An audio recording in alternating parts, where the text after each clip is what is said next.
abonné na leen ci seen Talibin TV la seen asalaamaaleykum wa rahmatullah.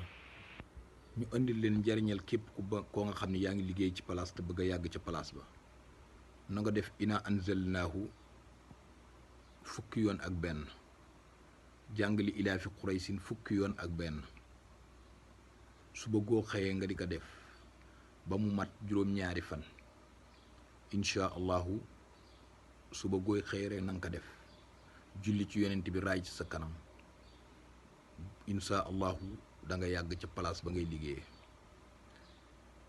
kuy liggéey ci place te bëgg faa yàgg bindal li ilaa fi quraysin fukki yoon ak benn bind ina atay naakal juróom-ñaari yoon nga tibb ca suufu place ba wala lu bokk ci place ba rek sangoo ko incha allahu da nga yàgg ca place ba da nga fa liggéey te da nga fa am lu la jëriñ sa njaboot incha allahu. ginnaaw bi nga seetaanee vidéo ba pare fekkee abonné ko na nga abonné te bës tous cloche bi ndax bu ñu dugalee vidéo nga mën di jot notification yi.